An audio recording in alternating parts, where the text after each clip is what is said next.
On today's edition of the Locked On Eagles podcast, the Philadelphia Eagles' first depth chart came out. We have takeaways. Is Kenneth Gainwell RB1 plus offensive players to watch in the preseason opener this Saturday against Baltimore? All that and more on this Thursday edition of Locked On Eagles.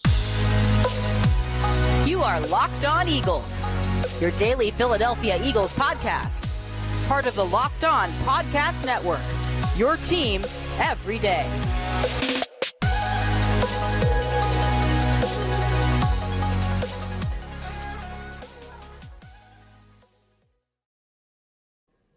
For making Locked On Eagles your first listen each and every day. Shout out to our everydayers for making us your first listen Monday through Friday right here on the Locked On Podcast Network, your team every single day. Today's show is brought to you by Underdog Fantasy. Visit UnderdogFantasy.com or find them in the App Store and sign up with the promo code Locked On to get your first deposit doubled up to $100. I'm Louis DiBiase, joined as always by Gino Camilleri. Couple days away from the Eagles preseason opener against Baltimore. As I mentioned before, offensive players to watch later on in the show. But Gino, want to get into this depth chart, and again, take it with a grain of salt. The Eagles' first depth chart is always created by the PR staff. It's always by public relations. However, there are takeaways to this because I don't think the PR team is completely making this up. You know what I mean? I don't think it's like they just, some random guys like, let's throw Joseph Ngata as the wide receiver 4 instead of Olamide Zaccheaus, or like, let's shake things up and Mariota's QB3 right now because he's not playing well in camp. That's not what it is. So there definitely is some weight to it.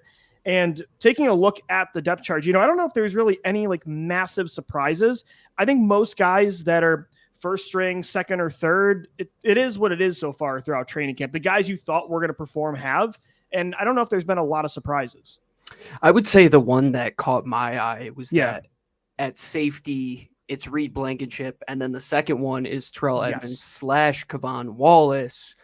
How is that going to be? Is it going to be that's been much more of a battle based than I thought, Gino. And it's not the guy that's a lock is not the one I thought, at least. Like I was excited about Reed Blankenship this year. I thought Terrell Edmonds was going to be the clear safety that's always on the field. That's going to be Blankenship. And as you mentioned, it looks like everybody else is battling for time. And behind him, Reed Blankenship is Sidney Brown and Justin Evans. I think safety is going to be so much mixing and matching, as well as the defensive line as well, where Jalen Carter is behind Jordan Davis. I thought he would be in there in that Fletcher Cox position. So it's going to be interesting to see where these guys line up. But as you said, take it with a grain of salt. It's the public relations staff that's putting this together.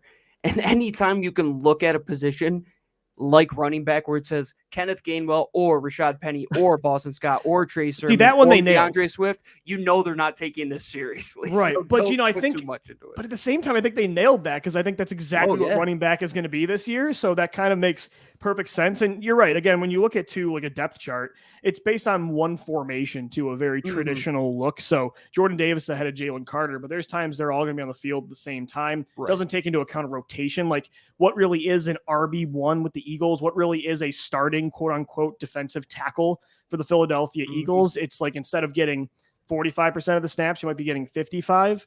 Depends on the position, of course. Like safety is the same thing.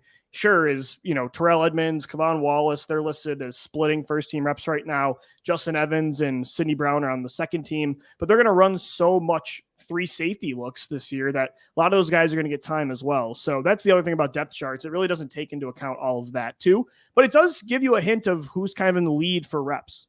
Absolutely. That's what you kind of have to take away from it as well. And it was just announced that Lamar Jackson won't be playing in this Baltimore game. I can't imagine the Eagles are going to play many starters in this one either. No, and we'll see some of those things that maybe perk up our eyes a little bit. If all the safeties do play, that will be rather intriguing. But let's say they just sit Reed and then they let the rest of them play Lou. That would be something that you say, okay, Reed clearly has a position locked up here. If Cam Jurgens gets to sit this game, or even if they start him at center rather than right guard, I think that's evident that they're okay with him at right guard. And what he's doing at right guard. Tyler Steen in there and get him live game reps. And because Steen was listed as a guard. He's been listed right now as the second team right guard behind Jurgens. Yep, and then you have Suo Opeta as the left guard on the other side. And then Brett Toth still at center is crazy to me. I would love to just get Cam Jurgens in there playing rotational minutes, but I don't expect to see a lot of the top guys going out there and playing. Where a lot of questions are going to be answered in the next couple weeks, Lou, defensive secondary, linebacker. What are they going to do in big nickel, big dime? How many multiple safety rotations are they going to have? They have nickel cornerback listed separately from the other cornerback positions. Zech McPhearson, Josiah Scott, those guys are going to get a ton of reps in the next couple weeks, Lou. There's a lot of jobs up for grabs. There's a lot of battles. Going to be a lot of shuffling going on, in my opinion. And looking back at the 53 that I made just a couple weeks ago, there are some guys where you're saying, man, they might be sneaking their way onto this roster somehow. 100%. I mean, you look at Joseph Ngata getting first-team reps today at wide receiver for the Eagles, an undrafted free agent this year out of Clemson. You look at you mentioned safety. I didn't predict K'Von Wallace was going to be listed as a first-team safety splitting with Edmonds. And I think eventually Sidney Brown will be that guy that moves ahead of those two. Edmonds is going to be a player in those three safety looks that's consistently on the field. Will Wallace get some time? Yeah, probably. I think a lot of these players will play in a rotation, but that is definitely interesting too. Yeah, you're right. There's going to be a lot of depth battles. Even you look at the slot battle between McPhearson and Scott, but the top boundary corner backups right now looks like in the lead, it's Kelly Ringo and Josh Jobe. And I think that checks out for how people have been performing in camp. Jobe is looking really good. So it's going to be exciting to see him during the preseason, just like it was last year. I mean, he stole the show. He earned a 53-man spot when I didn't think he was going to. And especially if Baltimore doesn't play their top guys. Yeah. And for reference, Baltimore hasn't lost a preseason game in now 23 consecutive occasions. If you think you're playing a team that's just going to let you roll over and just play some backyard football for a game, these guys take it seriously. And that's what good organizations have to do. And especially the guys that will be competing, Lou, because Josh Jobe could be the next man up if one of those guys goes down. Let's talk about the linebacker rotation. Any one of them could be the guy if a top guy goes down. Same with defensive line. Same with offensive line.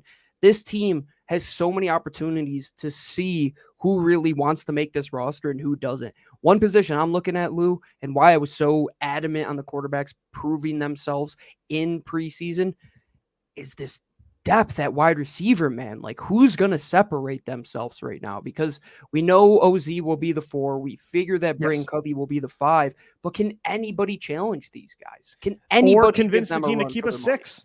Or convince the team to keep a 6? Yeah, I think that's keep 2 tight ends and keep 6 wide receivers. Absolutely could happen. Yeah, right now. And again, this depth charts before a preseason game, things are totally going to shake up after Baltimore, but definitely interesting to see, who's in the lead. One thing that pisses me off, even though, again, this is a PR depth chart, seeing Derek Barnett with any sort of second team is so frustrating to me. We heard the other day that he started stuff with Landon Dickerson because he got pancake blocked basically into the ground. He got his soul taken from him by Dickerson. Barnett couldn't take it, so he hits him from behind. Nick Sirianni was not happy about that in his press conference today. Said it was a teaching, it was a lesson for the team, right? I got a hilarious response on Twitter from somebody that said, Barnett has had enough lessons by now. He should have a PhD in this kind of stuff because he's been doing this since 2017. Just this undisciplined style. And for a guy that, again, is going to be your 5th rotational edge, just not worth the liability he is. I can't believe, the fact that he is not cut yet is so frustrating. I mean, that was how Nate Geary was a couple years ago for me, right? Barnett is becoming that guy for us, I think. He is. He's right up there. And because I just feel like he shouldn't be on this team anymore. We've moved past it. I honestly forgot he was on the roster a few months ago. Somebody tried to mansplain Derek Barnett to me, saying, have you ever actually watched Derek Barnett play? Well, I haven't missed an Eagles game in 20-something years. So, yes, I've clearly seen Derek Barnett and play. Again, is he like the greatest? Is he the biggest bust in NFL history? No.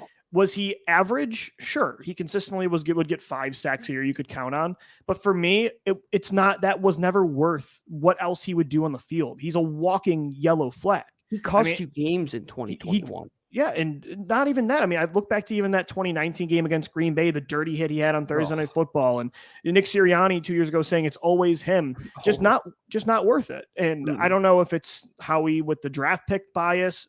I don't know what it is. If they think he's now in a role that suits him more as like a 4th or 5th guy, rotational, I think that would make sense. But when you have Nolan Smith and Brandon Graham, it's like you don't need that guy anymore. And you can find that. Teron Jackson, excuse me, I think could probably do that just as well with the amount of snaps Barnett got. If you got Jackson as many snaps as Barnett's had over the last 5 years, you don't think once or twice you can get 4 or 5 sacks in a season?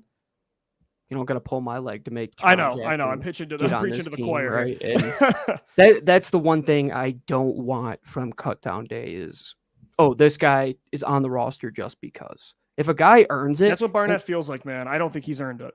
Yeah, if Jackson goes out there and let's say he lights it up, man, and he has 3 or 4 sacks in the preseason, he's getting to the quarterback, and Derek Barnett doesn't really do anything, and you keep him, I'll be a little upset, especially let's say at a position based like on what corner. He's done for you instead of what he will do. Right. Let's say like Mekhi Gardner goes out there and he looks better than a guy like Greedy does, for example, and Greedy's on the roster the next day.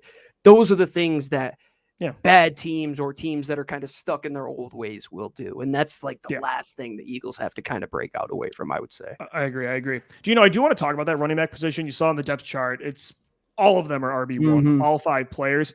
Sounds like, though, some rumors and reports from camp, Kenneth Gainwell being the featured back early on. We'll get into that coming up next right here on the Locked On Eagles podcast. And, guys, today's show is sponsored by Underdog Fantasy. August is here. You know what that means. The official start of fantasy football drafting month. Just had my big one last weekend. Get championship ready for your home league by trying out best ball on Underdog Fantasy. All you do is one live snake draft, no waivers, no trades. Underdog sets your best lineup every single week. It's a lot of fun. I normally do traditional leagues. Best ball is great, especially if you're busy.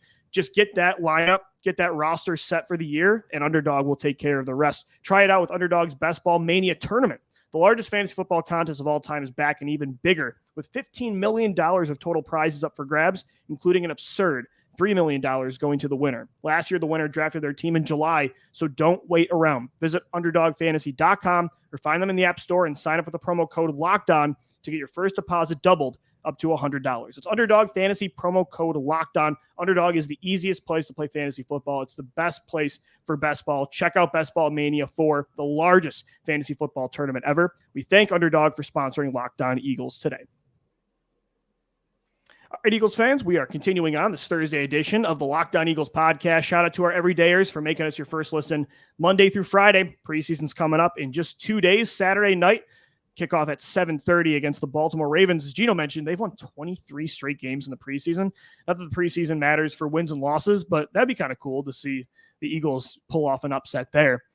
Gino, one position I think we're going to be watching a lot on offense, and we'll get into some other players we're going to look at too in this matchup later on, but all eyes are going to be on the running back position, I think, because it's one that there's going to be a heavy rotation with a new look backfield, DeAndre Swift, Rachaad Penny, Kenneth Gainwell, Boston Scott, Trey Sermon. We've had a lot of conversations this offseason about how this is going to shape up. Who's going to get the most reps this year, in the regular season? Who gets the most catches, touchdowns, carries, yards? We've had pretty much every conversation there is to have. And it's interesting. I think Kenneth Gainwell, the consensus has been he should be, if all things work out with injuries, he should be your RB3. It sounds like lately the hype is that he's the Eagles featured back right now. I don't know if I'm buying into that hype. I know he is good. He's coming off a really strong playoff run. They trusted him more than Miles Sanders. He has receiving ability. He's familiar with this team. That's probably why a part of he's getting all these first team reps, but I just don't buy the hype that he'll actually be the guy when it's all said and done during the regular season. I just don't think he has the gear that Swift and Penny have in certain areas. Ooh, I don't know about that, man. He's explosive. I don't think he's nearly as explosive in the open field as DeAndre Swift. I don't think he's nearly as a powerful runner in between the tackles as Rachaad Penny. Well, yeah, those two have shown a ceiling that I don't think Gainwell truly has. I think he's a very solid RB3, 2A, 2B in a committee. I think he's going to be probably 1A in terms of touches. I think I don't agree. I think Swift. That's fair. Because to me, Swift is just as good a receiver. I think better. I think, again, he's shown something to me that Gainwell has not. And I just think he's a better athlete. I don't know. For me, it's like Swift does a lot of things Gainwell does good, but I think he does it better. And then Penny has a new element that they don't have. But to me, that makes Gainwell the third guy. But also you trusted him. You know what you have. He remained healthy for you. And in a time when you needed somebody to step up, he stepped up more than anybody. And he's the thing about Penny is that he's not the biggest. Like you said, he might not be the most explosive guy on earth, but he does things efficiently and effectively. And that's why they trusted him last year. I think he's got the highest floor of the three. I think if you were to tell me something went wrong this year, who ends up being the guy, it's probably Gainwell. But I think if the top scenario, if all things play out well and everybody stays healthy, I don't know. Again, I've seen stuff in Swift and Penny that Gainwell in the regular season last year, the playoffs, he was great, but the regular season, you really didn't see him take a huge step up. I hope I'm wrong, but he was also getting his feet under him. He was a younger running back, right, Lou? Like he has to get into this league and figure it out. And I think he did that late in the season when it mattered. Sure. So no, it's a fair point. Take the regular season games and throw those out the window. If I'm watching tape on Kenny G, I'm watching the last 5 games he played. And I don't want to make it feel like I'm dumping on Gainwell in a negative, saying he's not a good player. I just think, again, there's a ceiling to Swift and Penny that I like more. And so I would hope they get the first chance to be the featured back. I think Gainwell is the most secure, probably the safest bet to be reliable from week 1 to week 17 to week 18. But I don't know, man. I think Swift, I mean, you're hearing all the stuff about how natural the hands catcher he is, how explosive in the open field he is. He's lining up in the slot. I want the featured back to be Swift. I think you could get caught up in that moniker that there's going to be a featured guy. No, it's a great point. That's what you said on Twitter too. And it's like, yes, really doesn't matter at the end of the day. RB1 in Philly does not, it doesn't majority. feel like, yes. No, correct. And take it as a fantasy football approach, right? Like if you would not draft this team, why? Well, because they're going to share the wealth at this position. And I think that's a great thing to lean on, because you talk about how explosive and powerful Rachaad Penny is and how natural of a pass catcher DeAndre is. And you run those inside zones with Kenny G. All of them are going to play to their strengths, and that's what you want to see. And you just need to get the most efficient runners in there. And that was why I believe how he was okay moving on from Miles, is because the dollars didn't match the efficiency. And that's how he approaches this position.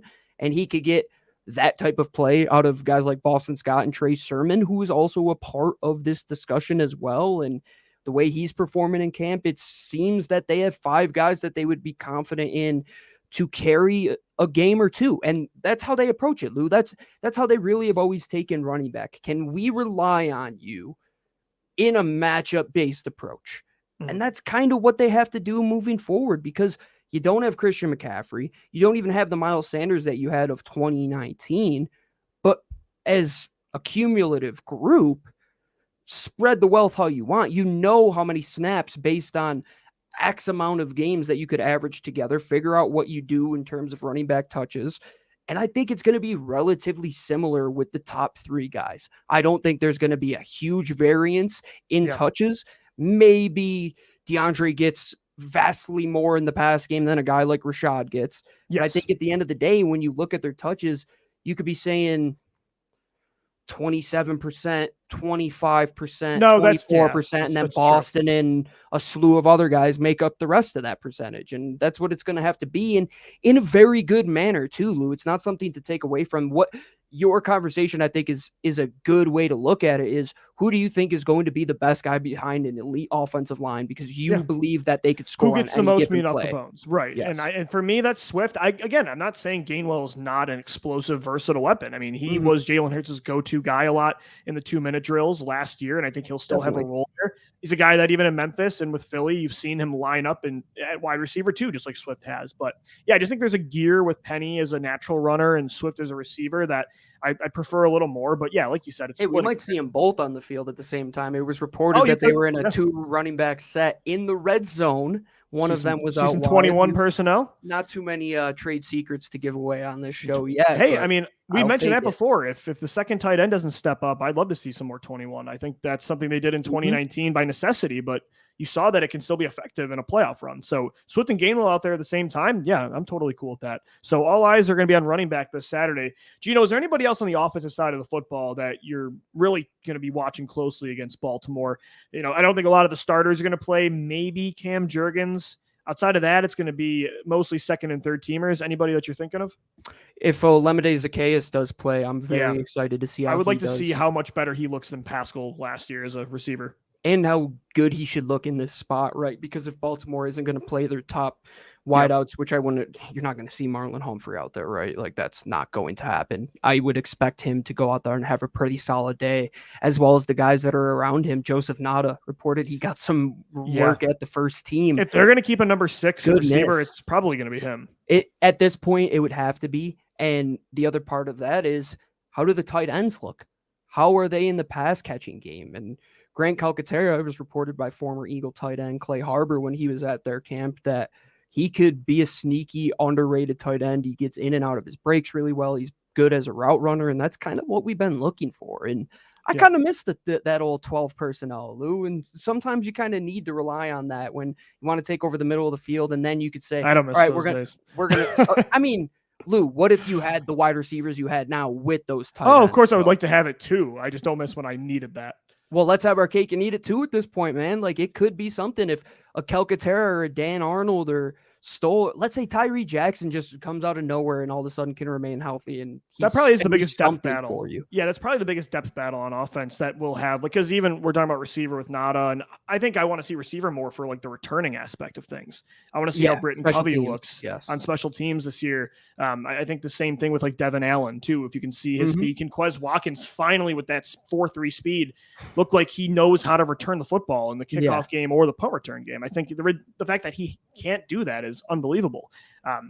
When guys like Wendell Smallwood and Josh Huffman, Rachaad Penny as a returner, that might be the biggest attribute to this team. If you want to keep him healthy, though, man, I don't know. I know, but dude, have you seen him return kicks in the past? Oh, sure, I know. I mean, the guy's dangerous so quickly, and they need somebody like that. Yeah, if you want to just use him up for as long as you can get him. Yeah, I mean, I think that's the heck out of this kid, man. Let's just, if we can get only 6 good weeks out of him, let's just get 6 good weeks out of him.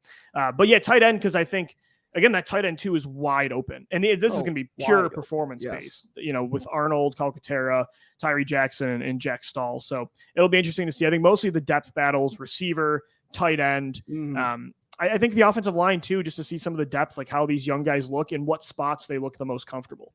I'm excited to see Jack Driscoll again because he's an experienced player at this point. And like, what position is he going to play? I think at the depth chart, was he listed at tackle? I think he was a right tackle listed at the depth chart, but do they move him around if they go? Yes, he was at right tackle. Right. I mean, he could be in there, guy who's playing the whole game, and they kind of need these experienced 6th, 7th, 8th guys. And I remember getting excited about, I mean, as crazy as it sounds, like when Isaac comes back and Big V came back, and like, what were those guys going to do as they were veterans on this roster? And it kind of goes under the radar, but those are big spots. And we talked about, how do you evaluate the rest of the roster? Allow the quarterback to pass the ball. How do you allow the quarterback to pass the ball? You have to have an offensive line that can protect them for long enough. So those positions as well, man. You don't think Stout's going to be on those guys from the jump on that game on Saturday? It's going to be a big moment against a Baltimore team which has crazy depth, which we talked about on the defensive front. Deep roster. Yeah. It's going to be... That'll definitely be a test for the second team offensive line, for sure. And it's been an issue sometimes at practice so far in training camp. I mean, even Mariota struggled. In the past in preseason, Lou, there's been games where you're just like, you can't do anything. Right. Because you just can't get the snap off. Nobody understands. And the quarterback plays been so bad too. Yeah. Hopefully this preseason, it's a lot better at quarterback and the offensive line, because it's been really hard to evaluate these other positions we're highlighting: receiver, tight end, running back, when your line and quarterback play. And of course it makes sense. They're so important. Once those fall apart, you can't really get a good sense of what everybody else is doing. So that's the big start against Baltimore. Keep your quarterback upright. And hopefully these guys can, we talked about it yesterday, Mariota, Tanner McKee, hopefully they can showcase a lot of these players trying to secure a roster spot on the 53-man for the Philadelphia Eagles. We'll continue to cover this game tomorrow. Defensive players to watch, all that and more. Got a post-game show as well Saturday night. Make sure you subscribe to Locked On Eagles right here on the Locked On Podcast Network, your team every day. For Gino Camilleri, I'm Lou DiBiase signing off. As always, thank you for downloading. Thank you for watching and listening, and let's go Birds. Fly, Eagles, fly.